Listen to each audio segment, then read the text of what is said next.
Le stade des Martyrs, la grande marmite. Alors qu'il était 15 h, le Premier ministre Ilunga Ilunkamba y arrive et surprend une partie d'un match. Le public pas avisé aperçoit l'homme au col Mao qui avance vers l'aire de jeu. Le professeur vient voir de visu l'état de cette infrastructure qui attend recevoir la rencontre RDC-Gabon le 14 novembre prochain, match comptant pour les éliminatoires de la Coupe d'Afrique des Nations. Voilà qu'il est reproché au stade la caducité de certains de ses compartiments. Accompagné du ministre des Sports, celui de la Jeunesse et son collègue des Droits humains, sous les explications du technicien Constant Omari, président de la FECOFA, le chef du gouvernement se fait visiter le prestigieux stade quinois. Les vestiaires, les toilettes, les couloirs peu éclairés. Le numéro 1 du gouvernement retarde parfois les pas pour s'assurer d'avoir tout vu. Nous avons sensibilisé sur l'état des vestiaires aujourd'hui et les exigences standardisées de la CAF et de la FIFA.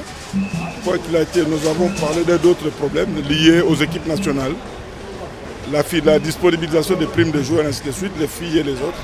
Donc nous avons profité de cette occasion pour lui soumettre d'une manière globale tous les problèmes de l'heure. Et nous avons parlé aussi de la préparation du match contre le Gabon et le match aussi contre la Gambie. Et sa réaction, c'est que, 1, il faudrait pour les années qui arrivent que le ministère des Sports soit doté d'un budget conséquent. 2, il faudrait qu'il y ait la meilleure programmation. 3, c'est que devant l'urgence, on n'a pas de choix. On peut très peu réfléchir sur la programmation des budgets. Il faut chercher les moyens. Et réfléchir aussi dans le cadre de la gestion du statut de partenariat public-privé. Pour le Premier ministre, le sport est un secteur porteur de richesse. Loin d'être un divertissement, c'est toute une culture à regarder le potentiel athlétique dont dispose la RDC. Sa visite est un signal fort du soutien du gouvernement à la promotion du sport. D'après les prévisions météorologiques livrées par l'Agence nationale des météorologies et des télédétections par satellite, Metelsat, Kinshasa et bon nombre de villes de la RDC vont connaître de fortes précipitations aux conséquences fâcheuses pour la population. La tendance est que nous avons beaucoup de pluies qui causent des dégâts. Et je pense que cela ne s'écarte pas de la dynamique du changement climatique.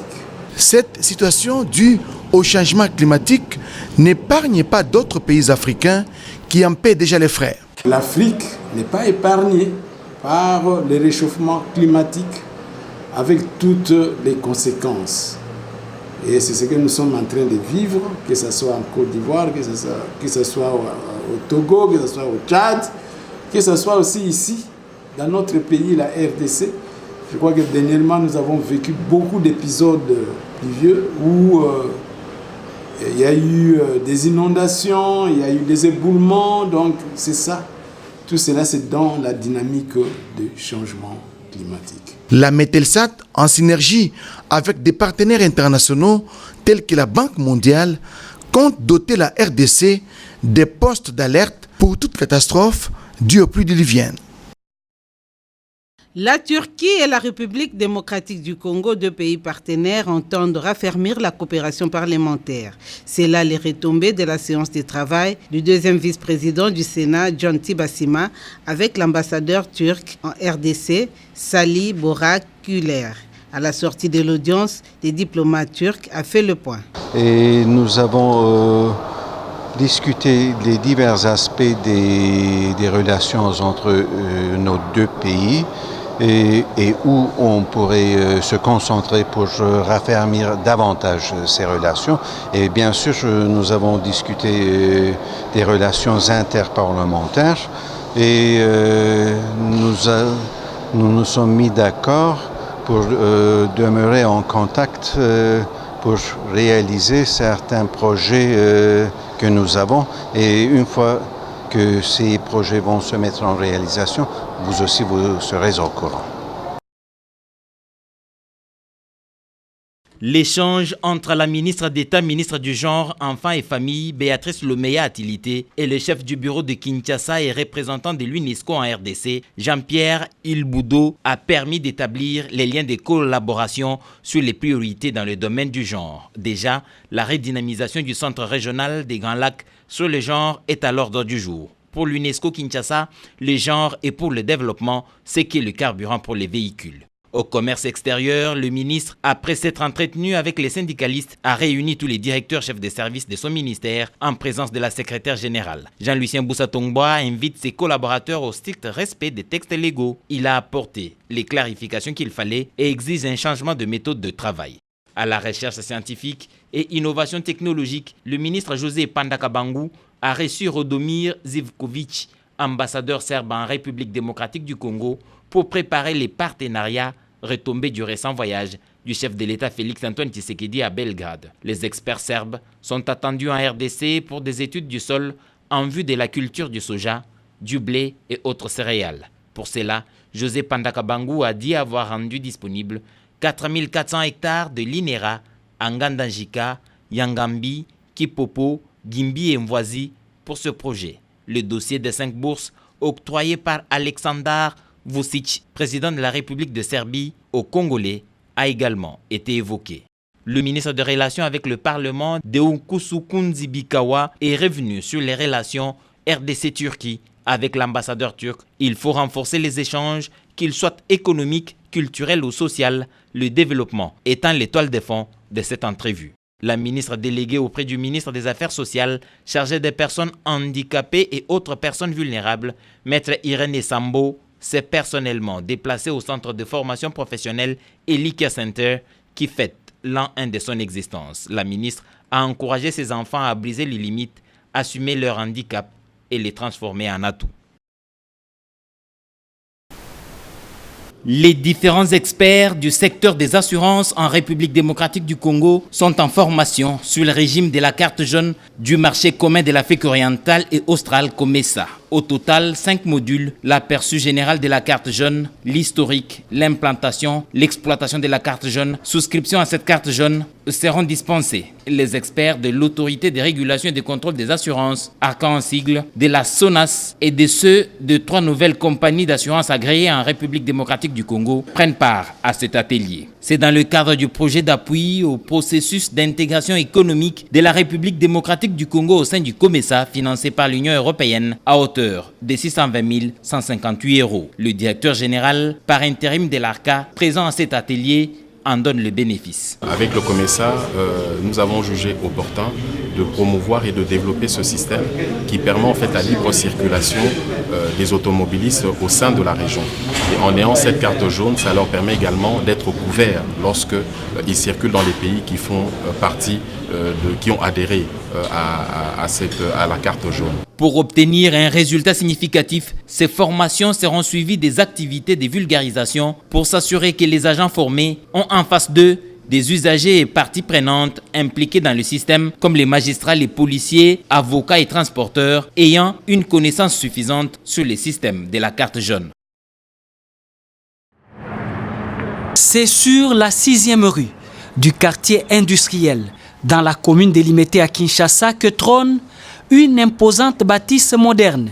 Elle porte la griffe de l'Institut national de la statistique INES. Ce nouveau bâtiment de 6 niveaux est construit dans le cadre du projet catalytique de renforcement de l'INES Prince, dont la dissémination des résultats a vécu dans l'une des somptueuses salles de l'immeuble. 23 jeunes admis par concours à l'INES, des bourses dans des écoles des statistiques de la région Afrique.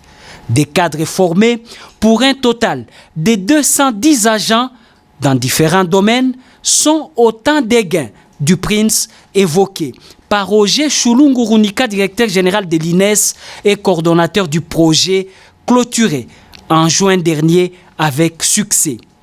Ce projet a été conçu sur base de conclusions du diagnostic posé dans le cadre de la stratégie nationale de développement statistique. Nous sommes fiers de nous retrouver en ce lieu pour partager les résultats engagés. La Banque mondiale s'est réjouie des résultats obtenus s'il faut s'en tenir aux réponses adéquates face aux maux qui ont empêché l'INES à assurer la coordination efficace du système statistique national, la production, aujourd'hui, pari gagné. Le vice-ministre du Plan, Freddy Kitaboukousou, représentant la vice-première ministre et ministre du Plan, a rendu un vibrant hommage au chef de l'État Félix-Antoine Tshisekedi Tshilombo pour son attention particulière accordée à la statistique, ainsi qu'à son rôle important pour la planification du développement. Ainsi, l'INES aura des facilités à produire et à assurer une bonne diffusion statistique sans relâche. Prendre langue avec les nouvelles autorités congolaises et évaluer les progrès enregistrés par la RDC dans les domaines de l'éducation, c'est tout l'enjeu de la visite qu'effectue depuis dimanche soir à Kinshasa la directrice générale du Partenariat mondial pour l'éducation. Alice Albright a été reçue ce lundi par le ministre d'État en charge de l'EPST, Willy Bakonga. Le temps d'un bref entretien entre les deux personnalités, suivi d'une séance de travail élargie aux experts de l'EPST et de la Banque mondiale dans la salle de réunion du cabinet. Pour la directrice générale du PME, voir tous les enfants non scolarisés rejoindre les circuits scolaires constitue l'une des priorités de son institution. La directrice générale du PME s'est dit prête à financer la gratuité de l'enseignement primaire décrétée par le président de la République. Cela passe par une meilleure planification des activités du gouvernement dans ce domaine. Nous sommes un partenariat très fort, très grand, avec beaucoup de formes de méthodes de travail et nous travaillons avec les gouvernements. Il y a bien sûr beaucoup d'enfants qu'il n'y a pas dans l'école et aussi il y a une crise, mais dans tout le monde, mais aussi d'apprentissage. Il s'agit de la 4e visite de la directrice générale du PME en RDC. C'est depuis 2012 que le Partenariat mondial pour l'éducation travaille avec le Congo démocratique. Il a financé plusieurs projets, dont les projets de soutien à l'éducation de base à hauteur de 100 millions de dollars américains et les projets d'amélioration de la qualité de l'éducation, paquets pour le même montant.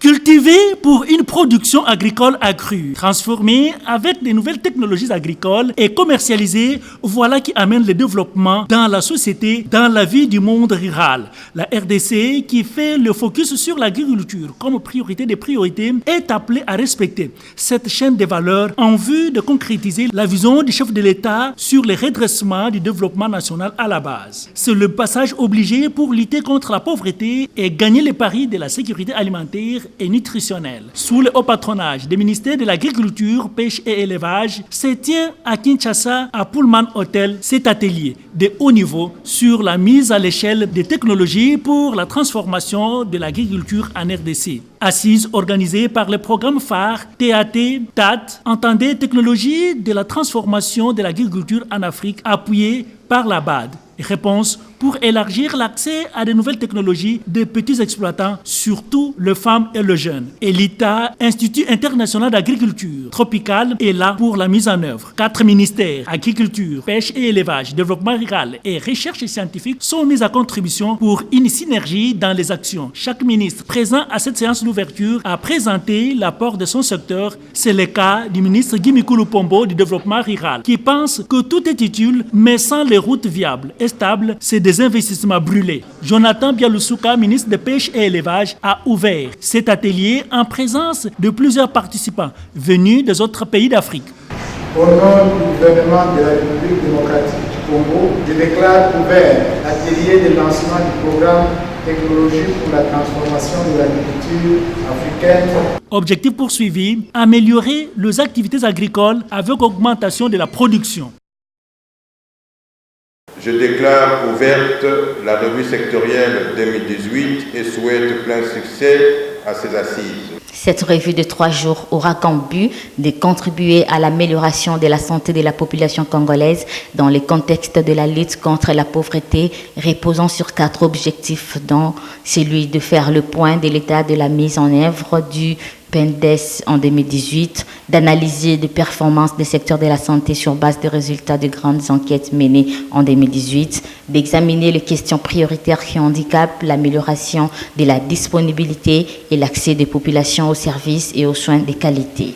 Cet objectif de la couverture sanitaire universelle constitue la priorité du président de la République démocratique du Congo et chef de l'État, son Excellence M. Félix Antoine Tshisekedi Tshilombo, pour le secteur de la santé, et fait partie intégrante du plan d'action du gouvernement que dirige de main de maître le Premier ministre et le chef du gouvernement, son Excellence M. Ilunga Ilukamba. Le gouvernement actuel est déterminé à imposer des changements dans la gestion de l'État. Il se focalisera sur l'amélioration de la gouvernance, la lutte contre la corruption, la lutte contre l'impunité et contre tant d'autres antivaleurs, notamment les antivaleurs qui gangrènent le secteur de santé en RDC. Et pour aboutir à de meilleurs résultats à la fin de cette revue, le numéro 1 de la santé, le Dr Eteni Longondo, a recommandé aux participants à ces assises de recourir aux expériences antérieures, aux leçons acquises, à l'esprit d'indépendance et aussi d'organiser des sessions autour de questions en lien avec la marche du pays vers la couverture sanitaire universelle. La revue sectorielle de cette année. La députée nationale, l'honorable Adolphine Mulei Biayoua, en séjour dans le territoire de Calais, sa circonscription électorale et sa base, a fait la ronde de ce territoire qui est son fief.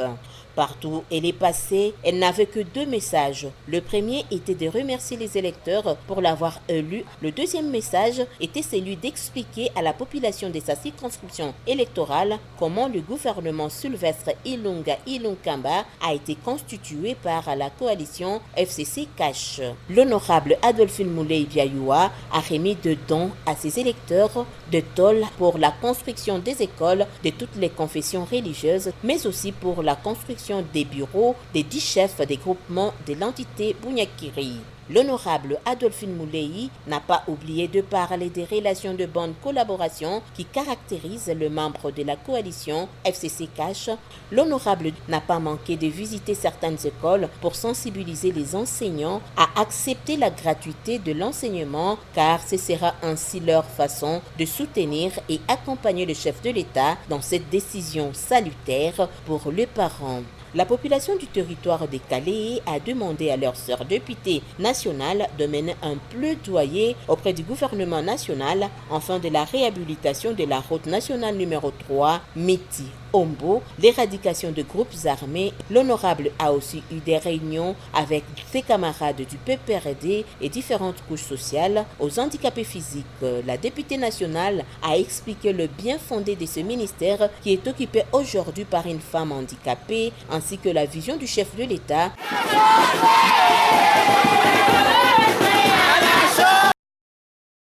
Nous, pasteurs, ministres de Dieu, dignité du Congo et délégués de la grande chefferie du Kiamfuko Songolunda, réunis ce 3 novembre 2019 autour du malheureux incident survenu à l'hôpital Vijana à Kinshasa-Lingwala. Incident ayant occasionné la mort de l'administrateur gestionnaire adjoint du dit hôpital. Suite à la bavure policière, profitons de cette occasion pour saluer et soutenir l'ensemble de la politique du président de la République, son Excellence Félix Antoine Tshisekedi Tshilombo, pour l'ouverture diplomatique, l'instauration de l'état de droit, les réformes des services publics de l'État, notamment la justice et la sécurité. Condamnons avec vigueur l'insécurité d'une part par les inciviques de tous bords et d'autre part par les bavures policières enregistrées par-ci par-là dans la ville de Kinshasa, ayant coûté ces derniers temps la vie à de paisibles citoyens. Désapprouvons avec la dernière énergie la tendance à politiser cette enquête. Toute la communauté du Congo demeure vigilante et attend que la justice dise le vrai droit. Otama et l'amour a cessé. L'Alliance des forces démocratiques du Congo, AFDC, a soufflé sur sa 9e bougie le dimanche 3 novembre 2019. À cette occasion, une cérémonie haute en couleurs a été organisée à l'hôtel Venus dans la commune de la Gombe autour de l'initiateur de l'AFDC, le sénateur Bahati Lukwebo. Les cadres, militants et sympathisants de l'AFDC ont partagé ce gâteau aux couleurs du parti, signe de la fraternité. Les présidents des partis et personnalités politiques, membres du regroupement politique AFDC, mais également les élus ont rehaussé de leur présence cette célébration. Ce jour d'anniversaire était une occasion pour présenter une brigade dénommée Béret Jaune à l'autorité morale. Ils ont pour mission de veiller à la protection des insignes et emblèmes de la FDCA qui ne doivent pas être utilisés par des dissidents. Des témoignages de celles et ceux qui ont vu naître la FDC ont été enregistrés. Prenant la parole, Modeste Bahati Lukwebo a brossé un bilan élogieux de la FDC dont le drapeau est hissé dans tous les coins et recoins de la République démocratique du Congo avec des meilleurs résultats aux élections de 2011 et 2018.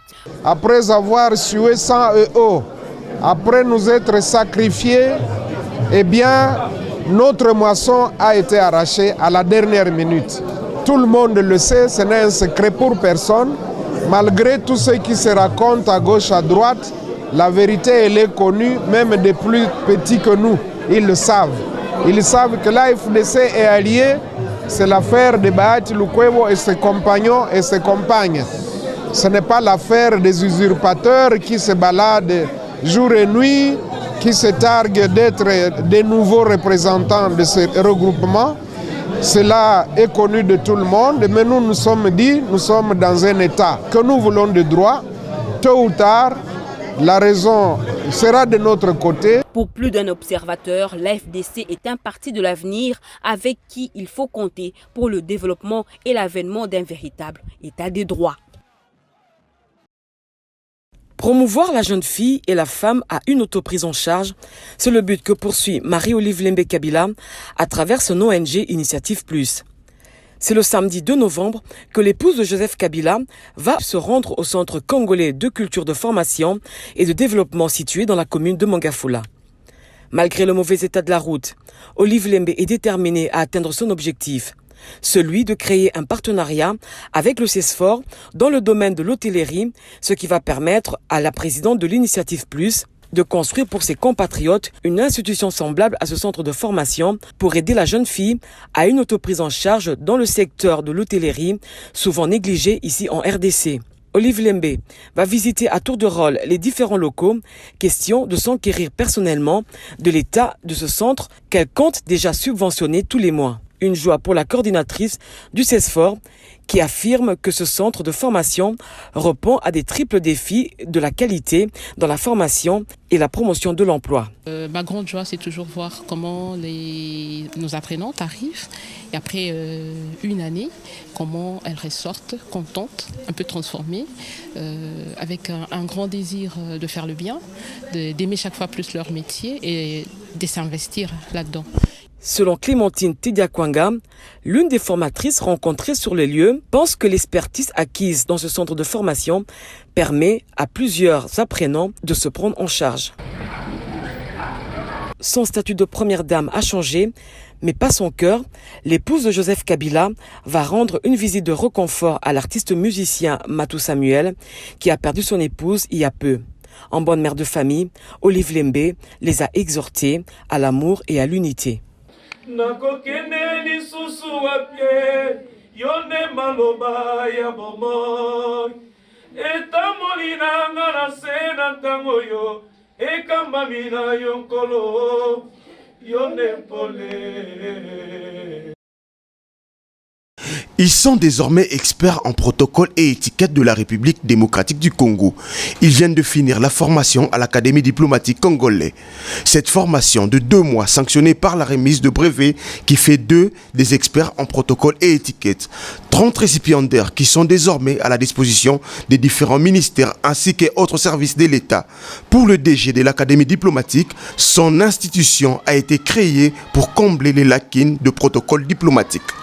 La cérémonie de cet après-midi porte essentiellement à la remise des brevets des lauréats ayant suivi avec succès le séminaire de formation en protocole diplomatique et étiquette. Mesdames et messieurs les lauréats, distingués invités, les brevets que vous recevez à ce jour ajoutent en vous une référence éloquente, capable et distinguée dans le parcours de votre profession.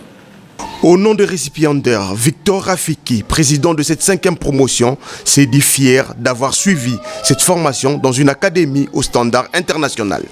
Notre promotion a bénéficié des mêmes enseignements que les 4 précédentes de ce module. Nous pensons être à même de nous défendre conséquemment sur le terrain. Ces mots ne suffiront pas pour démontrer notre satisfaction et encore moins témoigner notre gratitude à l'endroit de l'Académie diplomatique de la République démocratique du Congo qui nous a formés. Aujourd'hui, tous nous repartons fiers d'avoir passé du temps dans ce bâtiment, occupé utilement notre temps durant cette formation.